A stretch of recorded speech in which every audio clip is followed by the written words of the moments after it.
Students, आज हम solve करेंगे एक्सरसाइज 7.6।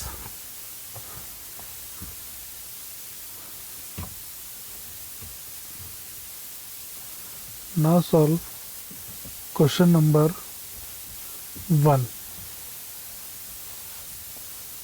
क्वेश्चन नंबर 1 में हमको फ्रैक्शंस को सम करना है, प्लस करना है। ओके, फर्स्ट वाला जो ऑप्शन है क्वेश्चन का 2/3 plus 1/7। Now you can see that denominator जो है वो सेम नहीं है। ओके, 3 and 7, तो हम इसका एलसीएम निकाल लेंगे। 3 और 7 किसी भी एक नंबर के टेबल में नहीं आते हैं, इसीलिए इन दोनों का मल्टीप्लाई करके इनका एलसीएम निकालेंगे। तो इन दोनों का मल्टीप्लाई कर देना।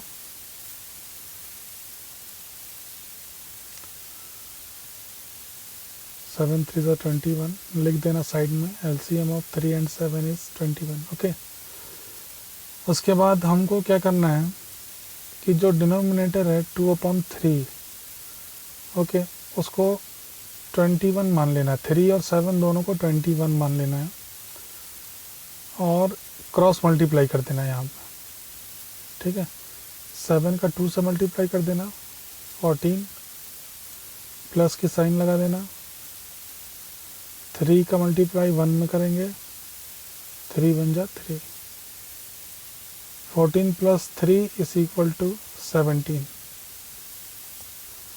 So the answer is 17/21. Okay, I hope you are understand.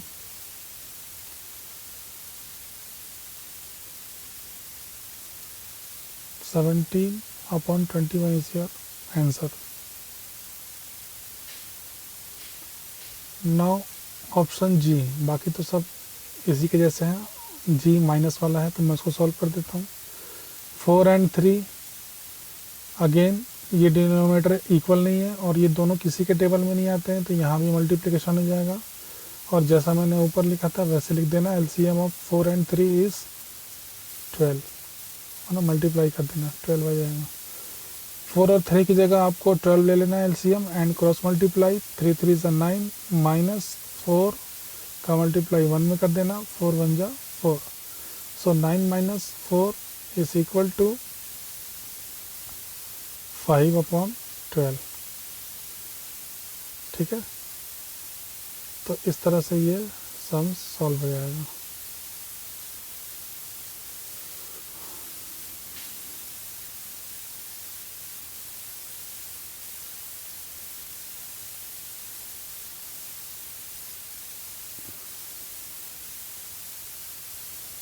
उसके बाद आई का ऑप्शन सॉल्व कर रहा हूँ मैं।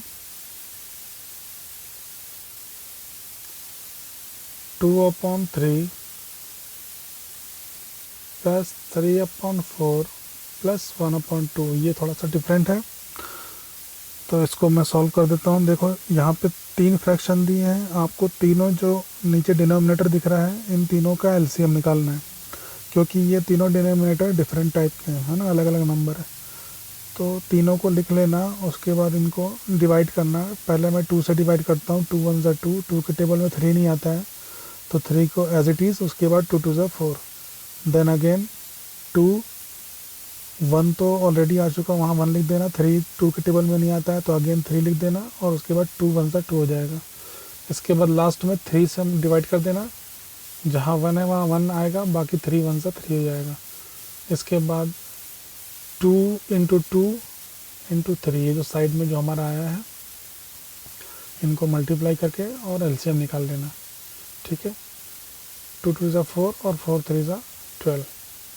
तो इस तरीके से हमारा जो एलसीएम आएगा वो 12 आएगा। इसको भी वैसे लिख लेना जैसे क्वेश्चन नंबर 1 में लिखा था मैंने। LCM of 3 4 and 2 is 12। ठीक है, इसके बाद इसको आगे कंटिन्यू सॉल्व करेंगे।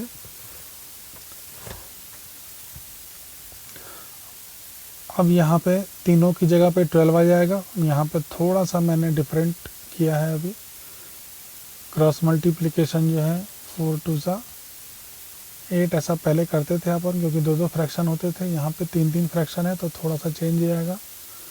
यहाँ पे आपको देखना है कि 3 के टेबल में 12 कितने बार में आता है। तो 3 के टेबल में 12 4 टाइम में आता है, 3 4 सा 12। तो 3 के ऊपर जो न्यूमरेटर है 2, उसका मल्टीप्लाई आपको 4 से कर देना है। ये मेथड है, इसको आपको समझ जाना और आपको यूज़ भी ऐसे करना है, ठीक है। तो 4 2 ज़ा 8 हो जाएगा ना। मैं यहाँ पे लिख देता हूँ 2 × 4, ठीक है। नेक्स्ट अगेन वैसे ही करना है आपको। नीचे जो 4 है, 4 के टेबल में 12 कितने बार में आता है? ऑफ कोर्स 3 बार में आता है। तो 3 का मल्टीप्लाई 4 के ऊपर वाले न्यूमरेटर यानी कि जो 3 दिख रहा है उससे आपको मल्टीप्लाई कर देना है, ठीक है। तो यहाँ भी मैं लिख देता हूँ 3 × 3। आ रहा है समझ में? ये मेथड याद रखना, हमेशा यूज़ करना। नेक्स्ट देखो लास्ट 2 है, 2 के टेबल में 12 6 टाइम में आता है। तो जो 6 है उसका मल्टीप्लिकेशन ऊपर वाला जो न्यूमरेटर है 1 से, उससे मल्टीप्लाई हो जाएगा, यानी 6 1 × 6, ठीक है। ये पूरा प्रोसेस आपको समझ में आ गया। अब सिंपली इनका मल्टीप्लिकेशन कर दो। 2 4 ज़ा 8 प्लस 3 3 ज़ा 9 प्लस 1 6 ज़ा 6 अपॉन 12। अब ऊपर में जो प्लस में डिजिट है सबको प्लस कर दो। 8 प्लस 9 प्लस 6 कितना होगा? 8 प्लस 9 कर देना, 17 होगा। 17 प्लस 6 कर देना, तो इसका आंसर आएगा 23। 23 अपॉन में 12, ये आपका आंसर है, ठीक है। यहाँ आपको मिक्स्ड फ्रैक्शन में कन्वर्ट करना है, तो इसके लिए मैंने पहले ही बता दिया था। सबसे पहले अपॉन में 12 लिख देंगे। 12 के टेबल में 23 नहीं आता है, तो उसका जो नियरेस्ट नंबर है वो क्या होगा? 12 1 ज़ा 12 ही होगा, ठीक है। तो 23 में से 12 माइनस कर देना, रिमाइंडर बचेगा 11, वो आपको ऊपर लिखना है। 11 upon 12 is the final answer. तो आई होप कि ये मेथड भी आपको अच्छे से समझ में आई होगी। सबसे पहले 23 को 12 से डिवाइड करते हैं। 12 1 ज़ा 12, इसके बाद माइनस कर देना, रिमाइंडर बचेगा 11। तो जो 12 होता है वो अपॉन में आएगा। जो क्वेश्चन है वो इधर साइड में लिखना है और जो रिमाइंडर है वो ऊपर में लिखना है। 11 upon 12।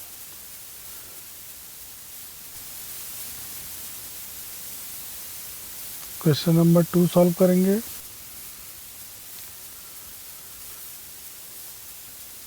Sarika bought 2/5 meter of ribbon and Lalita 3/4 meter of ribbon. What is the total length of the ribbon they bought? Sarika ने 2/5 मीटर रिबन का खरीदा और ललिता ने 3/4 मीटर खरीदा। आपको बताना है कि जो दोनों ने जो रिबन खरीदा है उनकी लेंथ कितनी है, टोटल लेंथ कितनी है, ठीक है। तो सबसे पहले इन दोनों को आपको थोड़ा सा क्लियरली लिखना पड़ेगा किसने कितना परचेज़ किया है, बॉट किया है, ठीक है। उसके बाद उन दोनों को प्लस कर देना तो टोटल लेंथ आ जाएगी, ठीक है। सबसे पहले लिखना ribbon bought by Sarita, how much? 2/5 metre. And ribbon bought by Lalita, how much? 3/4 meter. Okay, so the total length is equal to 2/5 plus 3/4। दोनों ने जो खरीदा उनको प्लस कर दो, टोटल लेंथ निकल जाएगी। क्लियर है? 2/5 plus 3/4। Now look at here, 5 and 4 is the denominator which is not same. So again you have to find the LCM. What is the method to find the LCM? Multiply this number, 5 into 4 is equal to 20. Okay, now in the table of 5, how many times? 4 times. Okay, 5 के table में 4 times आता है 20, तो 4 का 2 से into कर देना। Then 4 के टेबल में 20 5 बार में आता है ना, multiply by 3। 5 into 3 is equal to 15. Okay, now sum these numbers, 8 plus 15 is equal to 23. 23/20.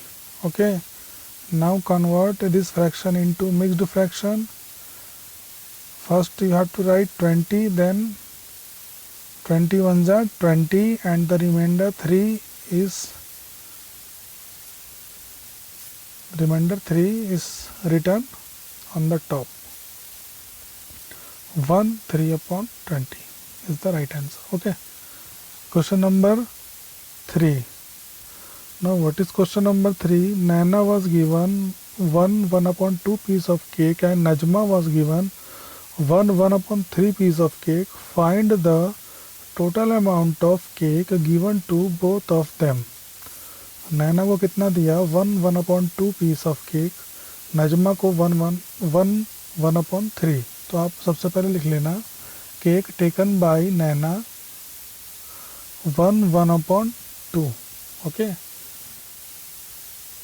1/2। क्योंकि ये मिक्स्ड फ्रैक्शन है, इसको कन्वर्ट कर देंगे हम। 2 का मल्टीप्लिकेशन 1 से कर देना। जो साइड में 1 दिख रहा है, 2 1 जा 2 हो जाएगा, और जो ऊपर में 1 है उसको प्लस कर देना, तो ये हो जाएगा 3/2। ठीक है। Now next, cake taken by Najma 1/3। Same like that यहाँ भी मल्टीप्लाई कर देंगे। 3 1 3 plus 1 means 4/3। Okay, 4/3। So now find total amount of cake. Total amount of cake कैसे पता करेंगे?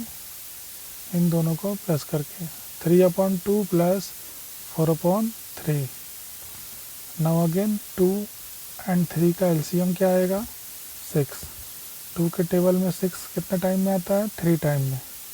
तो 3 का इंटू ऊपर वाले 3 से कर देना है जो 2 के ऊपर में है। 3 3 9, प्लस की साइन लगा देंगे।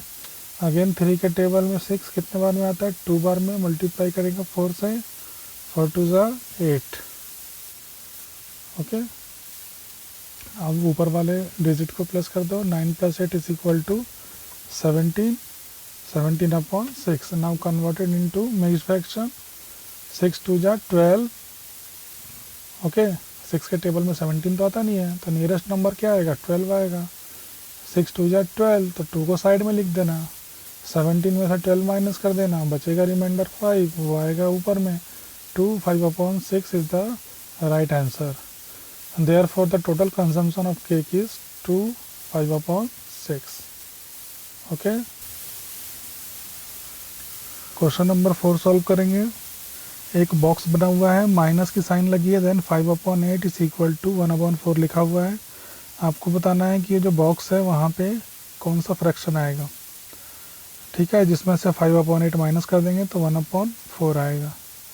तो इस सम्स को सॉल्व करने के लिए आपको क्या करना पड़ेगा? जो 5/8 है उसको 1/4 में प्लस कर देना। ठीक है, तो हम लिखेंगे 1/4 plus 5/8 is equal to how much? 4 और 8 का एलसीएम निकालना है। यहाँ भी प्लस की साइन लगी है, याद रखना, साइन चेंज कर देना। जो क्वेश्चन में माइनस है तो यहाँ प्लस हो जाएगा। 4 और 8 का एलसीएम कितना आएगा? 8 ही आएगा। ठीक है, निकाल लेना इसको, मैंने बता दिया है निकालने का प्रोसेस। अब 4 के टेबल में 8 कितने बार में आता है? 2 बार में। 2 का मल्टीप्लिकेशन 4 के ऊपर वाले न्यूमरेटर 1 से कर देना, 2 1 ज़ा 2, प्लस की साइन। 8 के टेबल में 8 1 टाइम में आता है, 1 का मल्टीप्लाई 5 से करेंगे तो हमारा आंसर आएगा 1 5 ज़ा 5। Okay, so the answer is 5 now plus 2 plus 5 is equal to 7 upon 8. 7 upon 8 is your right answer. Okay, option B is same as option C. Now I am going to solve option B is same as option A. Now I am going to solve option C. Option C says 1 upon 2 minus 1 upon 2 minus के बाद एक box लगा है, than equal to 1 upon 6। ठीक है, ए और B में first वाला फ्रैक्शन मिसिंग था, यहाँ पे सेकेंड नंबर का फ्रैक्शन मिसिंग है। तो हमको 1 अपॉन 2 में से क्या माइनस करेंगे कि 1 अपॉन 6 आ जाएगा। ठीक है, तो इसको सॉल्व करने के लिए यहाँ पे जो हमने साइन चेंज की थी ए में, यहाँ पे नहीं करना है, बिकॉज यहाँ पे सेकेंड नंबर का फ्रैक्शन मिसिंग है और ए और बी में जो था वो फर्स्ट नंबर का फ्रैक्शन मिसिंग था, इसीलिए वहाँ साइन चेंज किया था।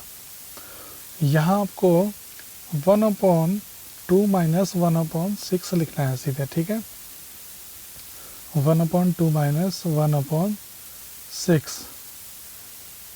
ओके, अब यहाँ पे देखो डिनोमिनेटर अनइक्वल है, 2 और 6, एलसीएम निकाल लेना, इसका एलसीएम 6 आएगा।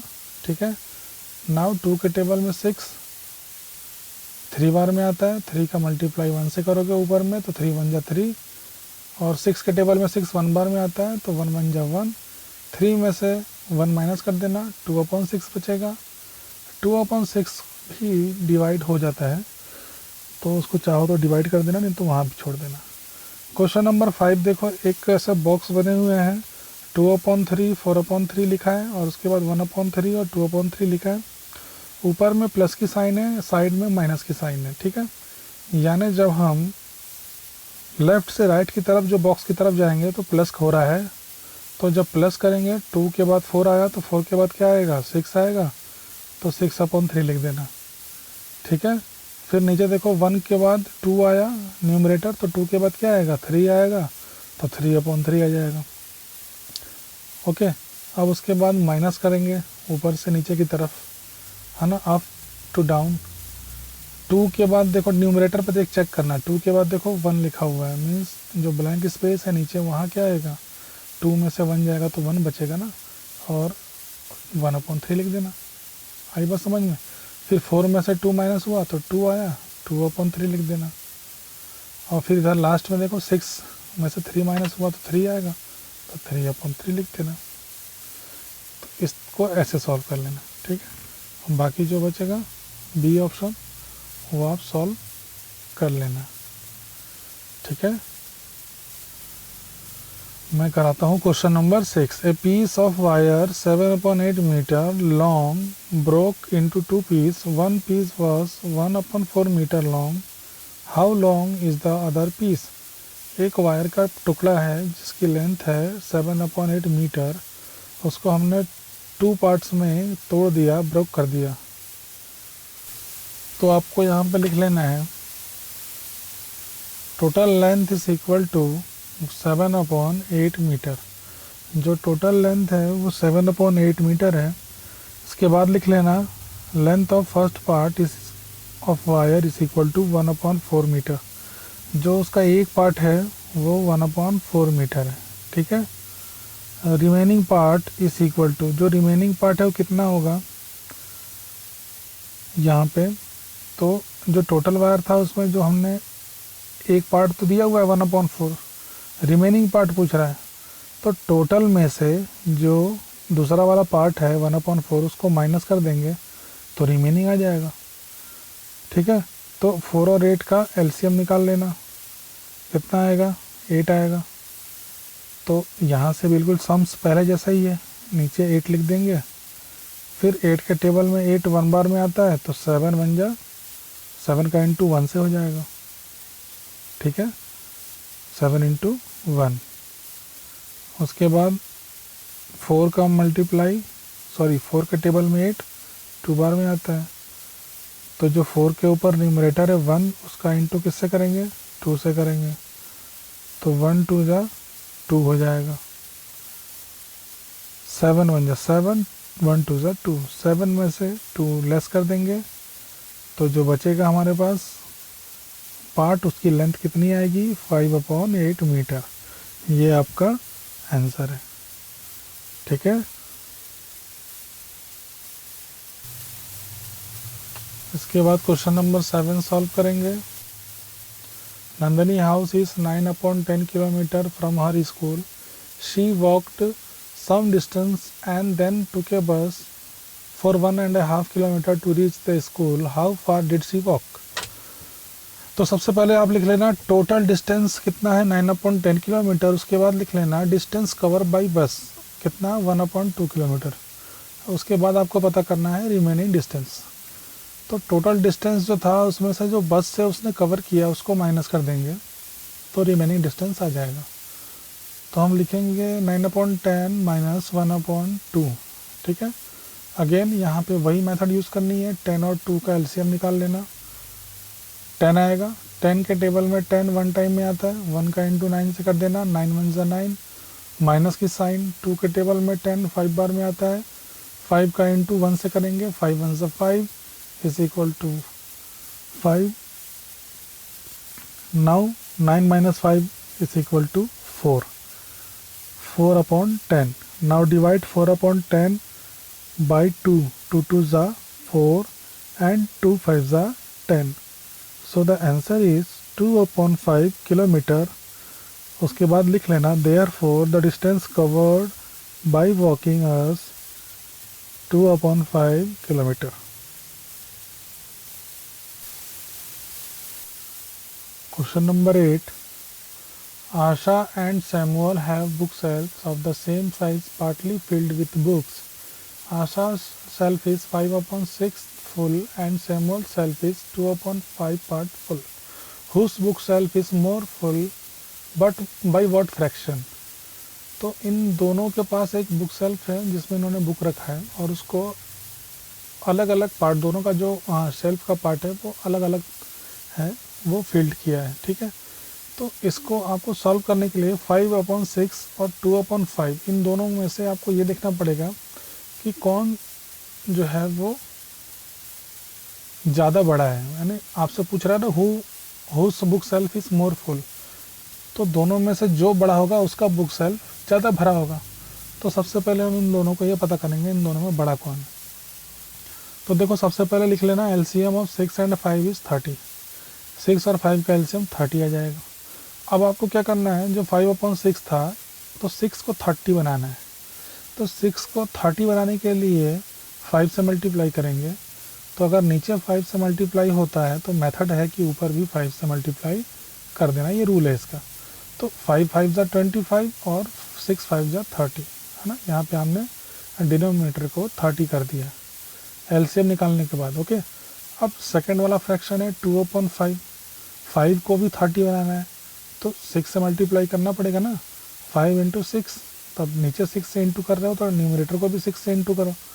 तो 2 6 जा 12 एंड 5 6 जा 30।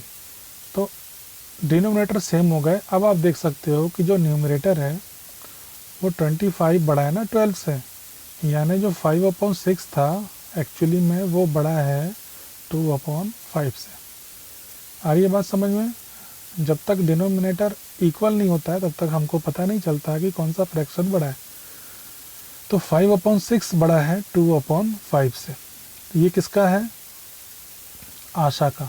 आशा bookshelf is more covered than Samuel. ठीक है, आई बात समझ में इतनी आप लोग को? अब इसके आगे उसने बोला है डिफरेंस पता करने के लिए, है ना, बाय व्हाट फ्रैक्शन। तो इसका हम डिफरेंस पता कर लेते हैं। डिफरेंस के लिए 25/30 में से 12/30 को माइनस कर देना तो इसका आंसर आ जाएगा। तो क्योंकि यहाँ पे डिनोमिनेटर इक्वल है इसलिए एलसीएम निकालने की ज़रूरत नहीं है, आप सीधे 30 लिखो और 25 में से 12 को माइनस कर दो, सिंपल। तो यहाँ पे जो आंसर आएगा वो आएगा 13/30। ओके, तो जो डिफरेंस आ रहा है बुक सेल्फ का वो आ रहा है 13/30। क्लियर है सबको? तो ये सम सॉल्व हो गया। क्वेश्चन नंबर 9 को सॉल्व करेंगे। Javed takes 1/5 minutes to walk across the school ground. Rahul takes 7/4 minutes to do same. Who takes less time and by what fraction? तो ये भी क्वेश्चन नंबर 8 के जैसा ही है। यहाँ पे जयदेव और राहुल दो बच्चे हैं, ये अलग अलग टाइम पे जो है ग्राउंड को क्रॉस करते हैं। आपको ये बताना है कि किसका टाइम कम है। तो जब तक आप ये जो फ्रैक्शन है इनका डिनोमिनेटर इक्वल नहीं करोगे तब तक आंसर पता नहीं चलेगा। तो सबसे पहले लिखना time taken by Jaidev. Jaidev ने कितना टाइम लिया है 1/5। तो क्योंकि ये मिक्स फ्रैक्शन है तो रूल्स के अकॉर्डिंग हमको इसको इम्प्रॉपर फ्रैक्शन में कन्वर्ट करना पड़ेगा। 5 का मल्टीप्लाई 2 से कर देना, 5 2 सा 10 प्लस 1 कर देना। तो जो इसका आंसर आएगा 11/5। यही इसका प्रोसेस है। आगे भी आप ऐसे ही सॉल्व करना कोई भी सम्स हो तो। Then time taken by Rahul. Rahul ने कितना टाइम टेकन किया 7/4। इसको कन्वर्ट करने की ज़रूरत नहीं है। ओके, अब आपसे पूछना है कि डिफरेंस बताइए। सबसे पहले तो बताइए किसने कम टाइम लिया। तो इन दोनों को देख के आप ये नहीं बता सकते ना कि कौन सा फ्रैक्शन छोटा है। तो यहाँ पे आपको इनका एलसीएम निकालना पड़ेगा, जैसे हमने ये क्वेश्चन नंबर 8 में निकाला था। 11/5 एंड 7/4। इसका एलसीएम निकाल के डिनोमिनेटर को इक्वल करेंगे तब समझ में आ जाएगा कौन सा फ्रैक्शन छोटा है। ओके, तो 5 और 4 का एलसीएम क्या आएगा 20 आएगा। तो आप यहाँ ब्रैकेट जो मैंने बनाया है ऐसे साइड में लिख लेना, LCM of 5 and 4 is equal to 20। Okay, अब आपको 11/5 लिखना है और सिंपल 5 को 20 बनाने के लिए 4 से इंटू करना पड़ेगा। तो दोनों में 4 से मल्टीप्लाई हो जाएगा।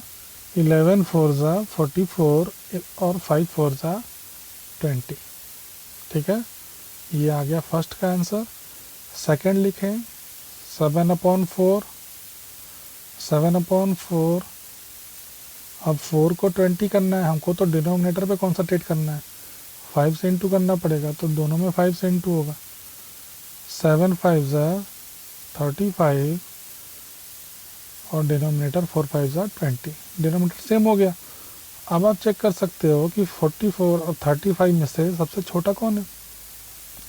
35 ही छोटा है।